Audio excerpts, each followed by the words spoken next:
Baik, sahabat kebenaran, kembali lagi bersama kami dalam program Belilah Kebenaran dan Jangan Menjualnya. Pada saat ini kita akan masuk pada acara tanya jawab. Namun sebelum itu, bagi sahabat kebenaran yang memiliki pertanyaan, Anda dapat langsung bertanya pada kami melalui komentar yang terdapat di dalam Facebook Live pada saat ini atau melalui WA call kami yaitu 081192222313. Baik, untuk menghemat waktu kita langsung saja pada sesi pertanyaan saat ini. Baik, pertanyaan yang pertama yaitu dari Pak Tobito Obi. Ya, selamat sore Pak Suhento. Maranatha. Ya. Maranatha. Ya, pertanyaannya adalah apakah Elia benar-benar Yohanes secara literal? Ya. Apakah berarti Yohanes adalah reinkarnasi Elia karena Yohanes lahir dari kandungan? Oke. Ya. Perhatikan, kata re itu berarti ulang. Ulang. Oke.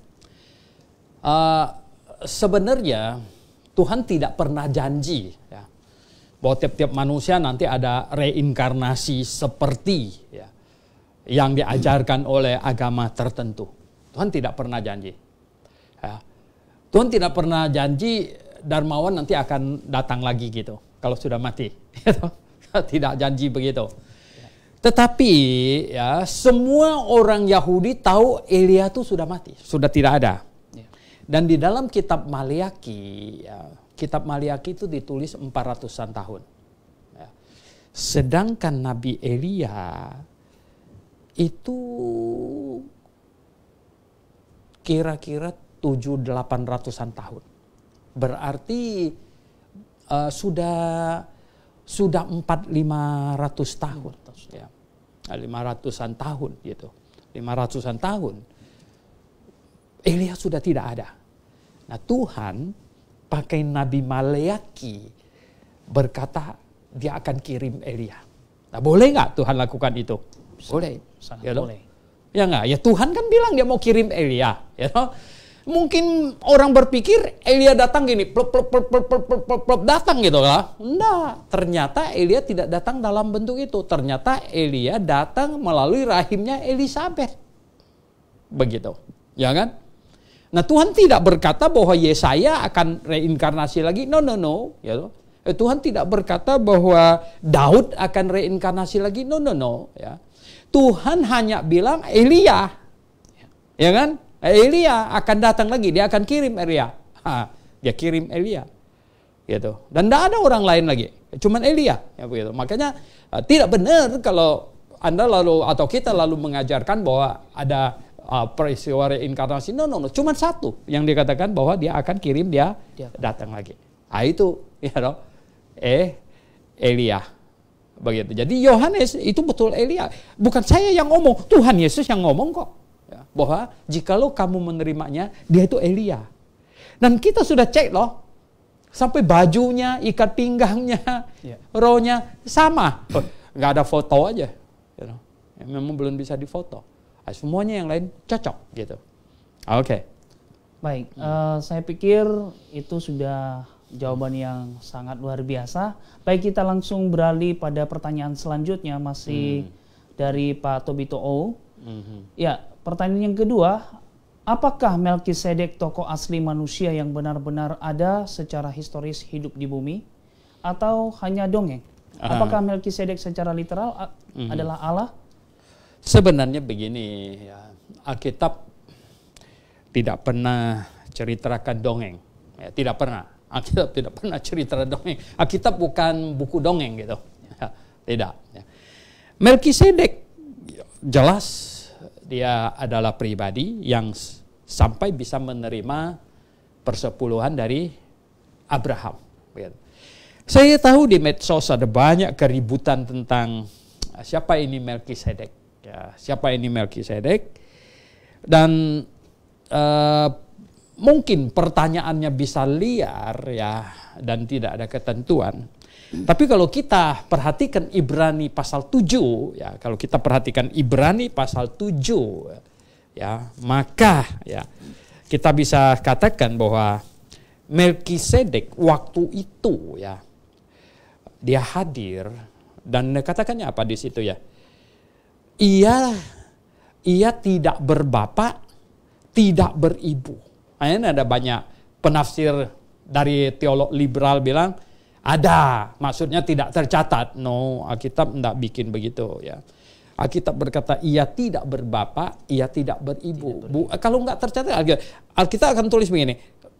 Ia bapaknya tidak tercatat, ibunya tidak tercatat. Itu beda lagi gitu. Tapi ya Alkitab berkata ia tidak berbapak dan ia tidak beribu. Ya tidak bersilsilah, jadi nggak ada silsilahnya. Ini dia hadir, ya loh. Dan kemudian kan ya, ini masih lagi teman. Harinya tidak berawal dan hidupnya tidak berkesudahan. Wah ini dia. Harinya tidak berawal, jadi nggak ada setatnya. Wih, ya, siapa dia yang harinya nggak ada setatnya? Dan tidak berakhir, tidak berkesudahan. Ini ya toh, yang tidak mati. Ya. Dan karena ia dijadikan sama dengan anak Allah. Ini perkataan ini sangat penting. Dia dijadikan apa? Sama. Ya, sama dengan anak Allah. Ini penting. Dengan kata lain, dia dijadikan sama dengan Yesus Kristus. Oke? Dia dijadikan sama dengan Yesus Kristus. Dan ia tetap menjadi imam sampai selama-lamanya. Dia menjadi imam sampai selama-lama. Yesus Kristus adalah imam yang sampai selama-lamanya. Ya, begitu. Oke. Nah, sebenarnya ini sudah cukup untuk menyimpulkan bahwa Melkisedek itu adalah pribadi Yesus Kristus yang dulu ya sebelum dilahirkan oleh Maria. Sebelum proses dilahirkan oleh Maria, dia pernah datang, tidak melalui proses kelahiran. Ada. Ya. Tiba-tiba dia ada di situ. Makanya tidak berawal, tidak berkesudahan. Ya, dan kemudian nggak tahu dia ada di mana lagi. Mungkin Abraham cari-cari, mau kasih persepuluhan lagi, nggak ketemu lagi. Itu. Ya. Ini kata Alkitab. Ya jangan terlalu liar entah kemana-mana gitu pikiran kita. Karena apa? Kesimpulan kita harus ada dasarnya pada Alkitab. Ya, Alkitab memberikan keterangan demikian. Ya sudah, begitu. Ya. Oke, saya pikir itu sudah cukup menjawab kepada Pak Tobi. Dan pertanyaan selanjutnya masih dari Pak Tobi. Apakah sebelum jatuh dalam dosa, tubuh Adam dan Hawa abadi tidak bisa menua dan mati? Kalau kita merujuk kepada Alkitab, ya bahwa tubuhnya akan mati kecuali dia makan buah pohon kehidupan. Ya, sebenarnya itu ya. Nah, mengapa? Jadi maka itu setelah mereka jatuh dalam dosa, Tuhan tidak mau mereka memakan buah itu, takut mereka ya hidupnya jahat dan makan buah itu jadi tidak mati. Itu sebenarnya yang diantisipasi itu, ya loh. Ya memang, ya loh. Lalu katakan mereka, karena Tuhan bilang ini, kalau kau makan ini buah pohon pengetahuan yang baiknya, kamu akan mati. Nah banyak orang tanya, loh, kenapa mereka tidak langsung mati gitu? Buah itu bukan buah sianida, gitu. Kalau langsung terkapar mati, bukan, ya loh. Ya kalau itu yang terjadi makan dan langsung mati, ya toh katakanlah Hawa yang makan duluan kan, ya dia udah terkapar mati, Adam mana mau makan lagi gitu. Tidak begitu ya. Tapi sebenarnya yang dimaksudkan di situ itu adalah hukuman mati. Ya, hukuman. Ya, mati itu hukuman. Ya. Kalau kamu makan ini, kamu berarti menentang Allah Anda berdosa. Orang berdosa sudah tidak mungkin bisa menghampiri Allah lagi. Nah ini ya, kalau tidak bisa menghampiri Allah, tidak bisa pergi ke surga, ke tempat Allah, di mana tempatnya? Tempatnya adalah pergi ke tempat iblis, yang Allah siapkan untuk iblis. Ya, tempat itu. Di dalam Matius pasal 25, ya, di situ ada dikatakan, ada tempat yang disiapkan untuk iblis. Karena kamu dengar dia, lebih percaya dia, pergi ke tempatnya. Begitu. Ya. Oke, Pak Tobi saya pikir sudah cukup menjawab sekali ya. Baik, saat ini kita beralih ke pertanyaan yang lain dari Pak Imade Sulandinata. Ya. Apa yang dimaksud Maliaki pasal 4 ayat 6? Ya, apakah sudah terjadi atau kapan akan terjadi? Oh ya, coba kita lihat. Maliaki pasal 4 ayat ke-6 itu ayat yang penghabisan. Itu hanya 6 ayat saja. Maka ia akan, katanya. Coba baca. Ya. Maliaki pasal 4 ayat 6. Maka ia akan membuat hati bapak-bapak berbalik kepada anak-anaknya dan hati anak-anak kepada bapak-bapaknya supaya jangan aku datang memukul bumi sehingga musnah. Ya. Siapa yang melakukan itu katanya? Elia. Ya. Ya memang Elia berkhotbah, ya. Dan ada bapak-bapak yang berhasil diyakinkan berbalik. Ada, ya. Ya sejumlah orang yang datang berbondong-bondong minta supaya dibaptis di Sungai Yordan. Ya loh, itu dia. Tapi kan tidak dikatakan semua, ya. Jadi membuat hati bapak-bapak lebih dari satu. Plural. Ya, hati bapak-bapak berbalik kepada anak-anaknya dan hati anak-anak kepada bapak-bapaknya. Jadi ya artinya begini. Ada terjadi kebaikan. Ada terjadi pertobatan gitu. Ada memang ya. Yohanes datang, dia berseru, khotbahnya keras sekali, ya. Siapkan kapak di bawah pohon, ya.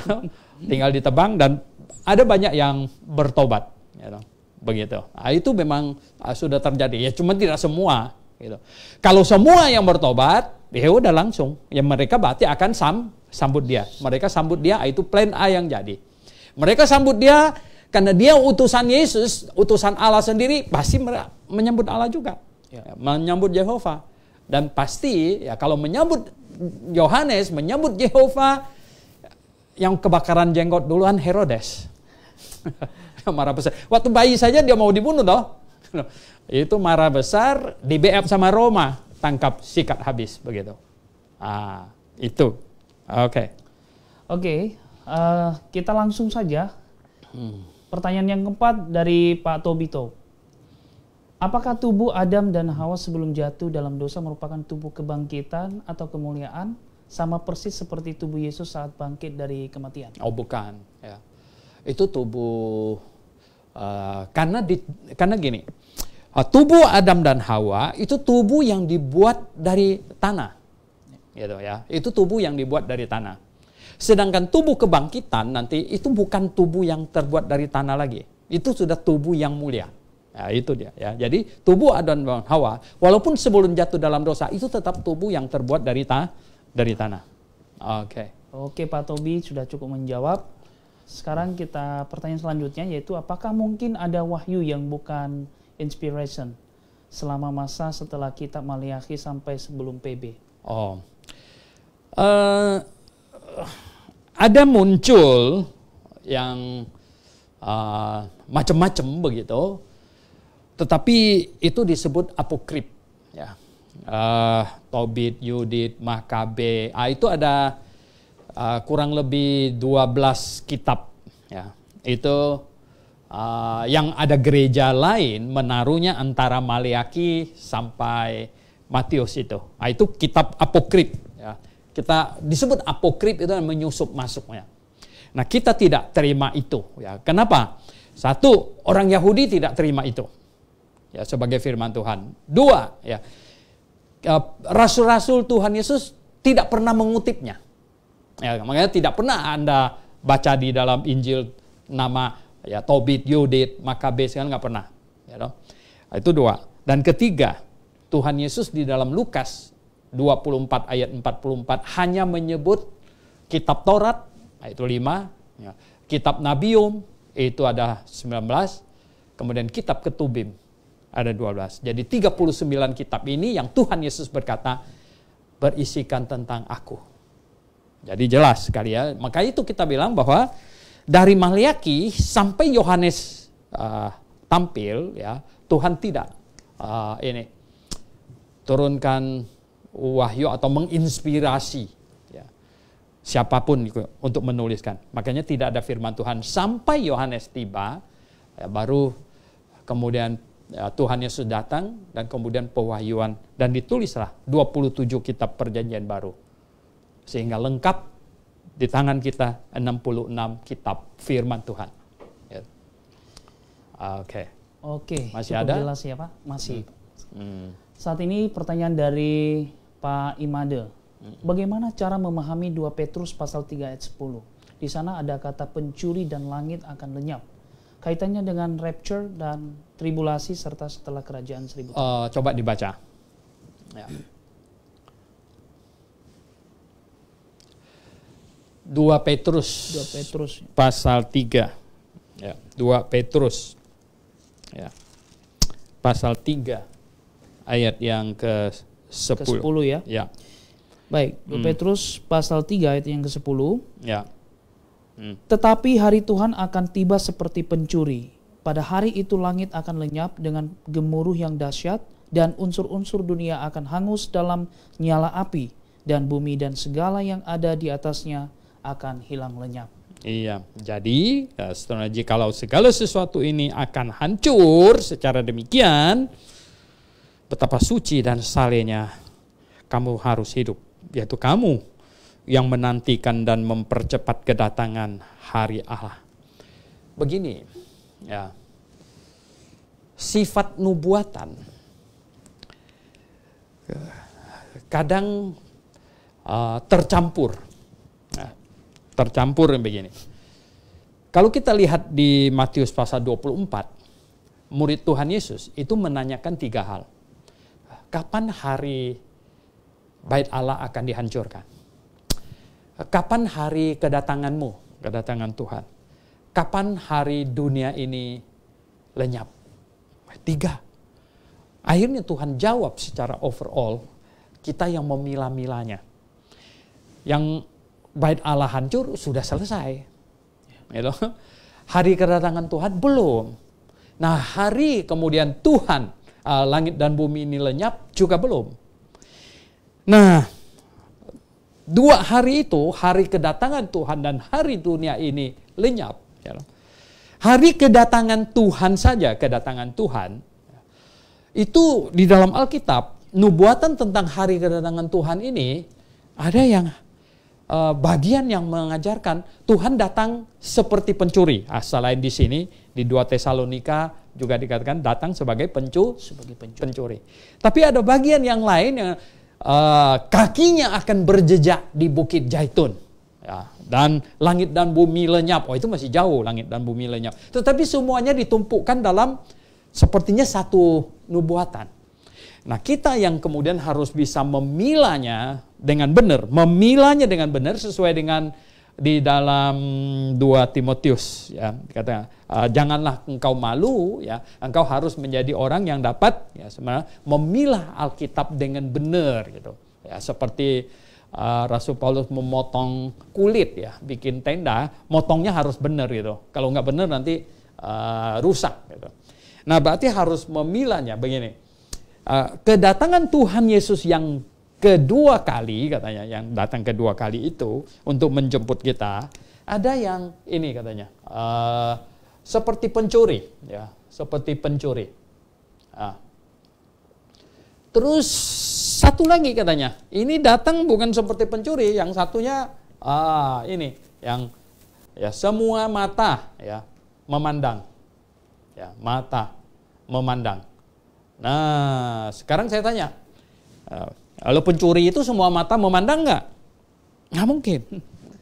Perampok yang semua mata kalau memandang dia itu. Nah, kelihatannya banyak orang bisa kacau kalau tidak dapat memilah ini dengan baik. Ini persis dengan pada waktu zamannya Yohanes. Ya, zaman Yohanes datang Tuhan Yesus. Kenapa?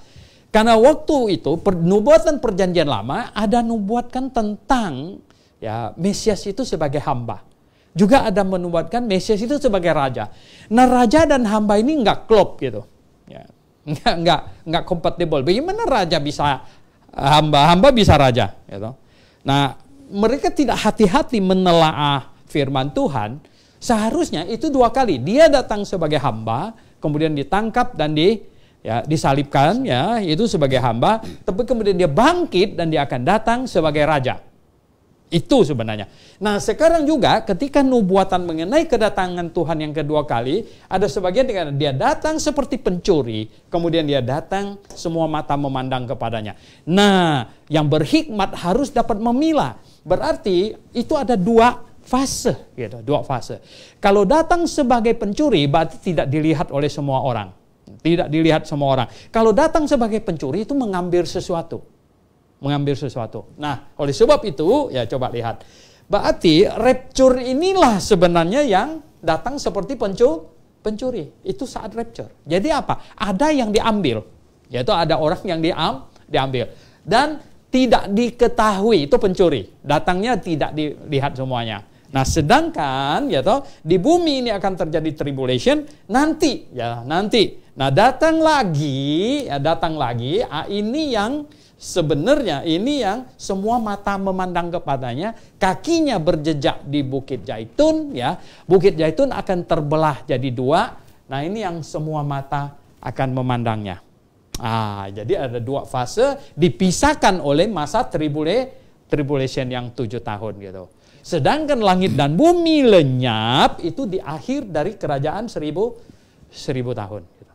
Nah, jangan baca 2 Petrus pasal 3 beberapa ayat itu berbicara secara overall, secara keseluruhannya disusun begitu saja. Nah, kita yang harus dapat memilahnya dan dapat ayat Alkitab yang lain memperjelas, ya. Ayat Alkitab lain memperjelas seperti yang terjadi ini, begitu.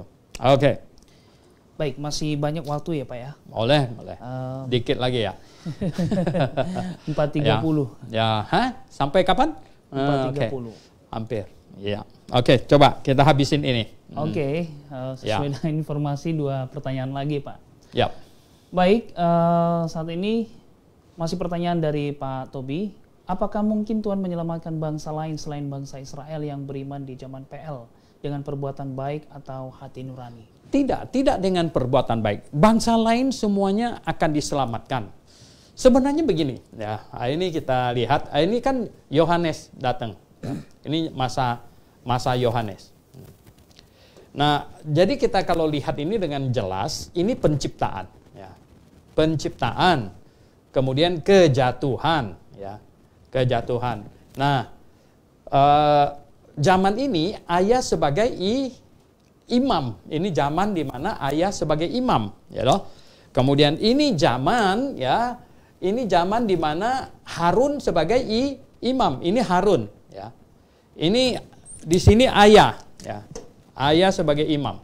Nah, ayah sebagai imam, di sini Harun sebagai. Yang memisahkan ini lagi adalah apa?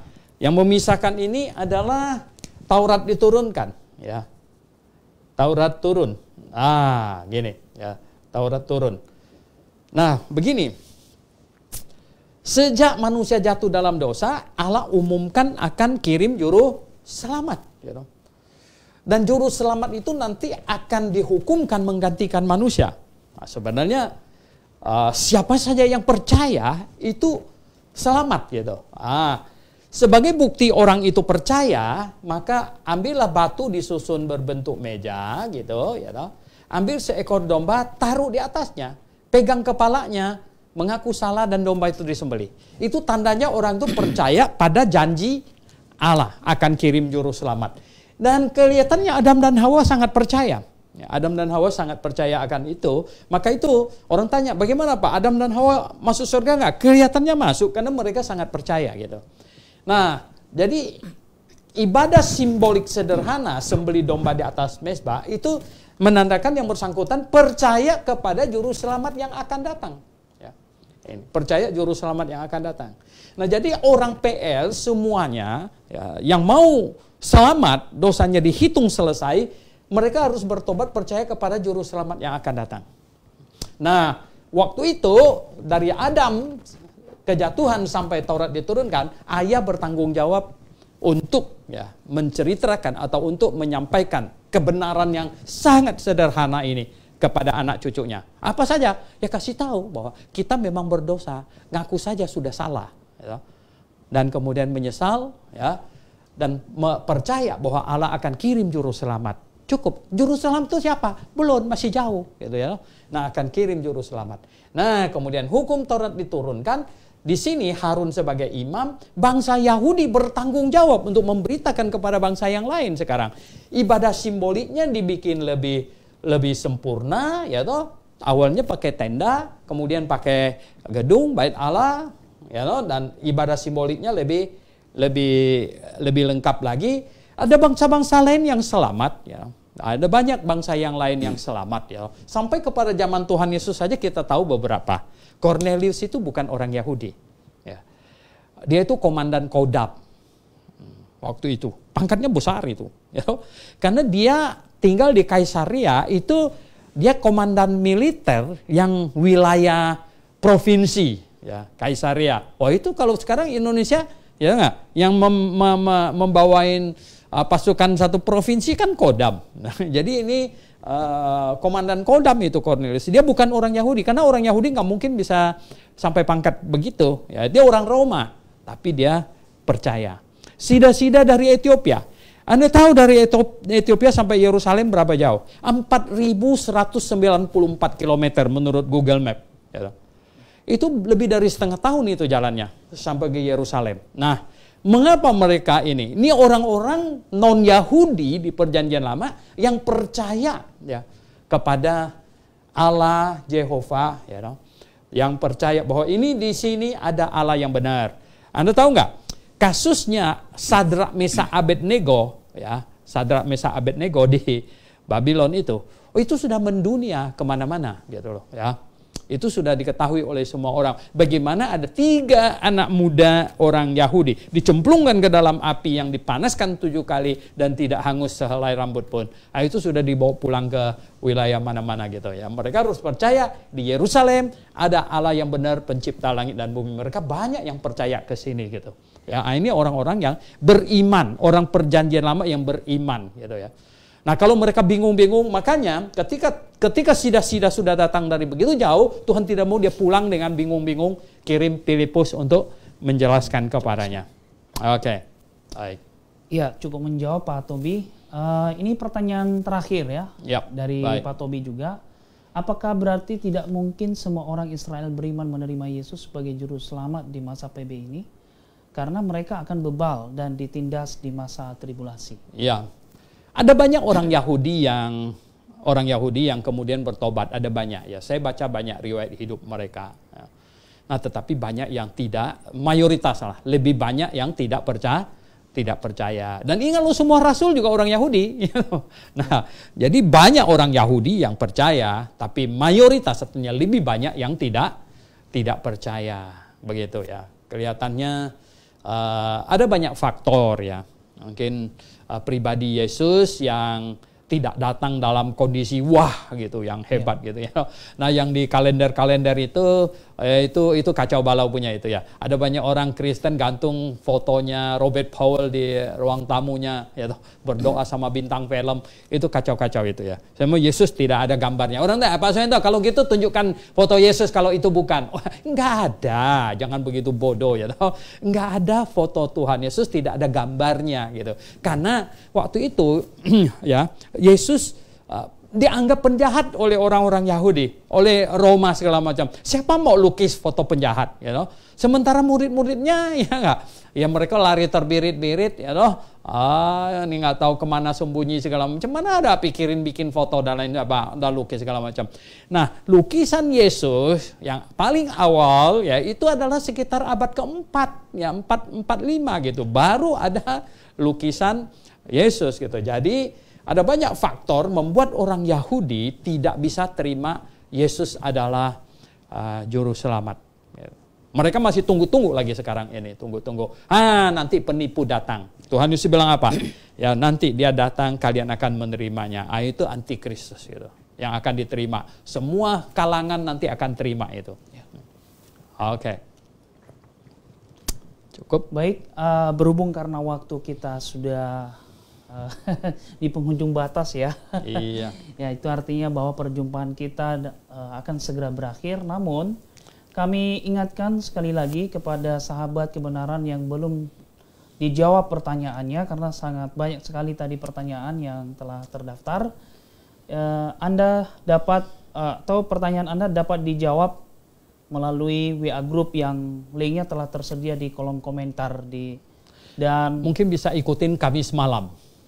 Ya, Anda juga bisa bergabung dengan kami di hari Kamis malam. Jam 7 malam. Jam 7 malam ya. Dan di dalam grup WA ketika Anda telah bergabung, Anda dapat bebas bertanya. Bebas bertanya apapun itu, nanti ketiga narasumber kita akan menjawabnya sesuka hati Anda bisa. Ya, baik. Saat ini kita akan masuk pada statement penutup oleh pembicara kepada narasumber. Ya, jadi Bapak Ibu Saudara sekalian yang di rumah, dimanapun Anda berada, memahami akan hal ini, ya, memahami plan A dan plan B, yaitu bahwa kalau Yohanes diterima sebagai Elia, ya, sebagaimana Tuhan Yesus katakan, dan menerima Yesus Kristus sebagai Allah Jehovah yang menjadi juru selamat bagi manusia, maka segalanya akan berbeda. Ya, sekarang ini berbeda. Ada banyak hal sebenarnya yang bisa artinya ini akan menyelesaikan banyak pertanyaan di dalam kitab Perjanjian Lama. Oke, baik. Baik, kepada sahabat kebenaran, demikianlah perjumpaan kita di sore hari ini. Kami mengucapkan kiranya Tuhan Yesus memberkati. Maranatha.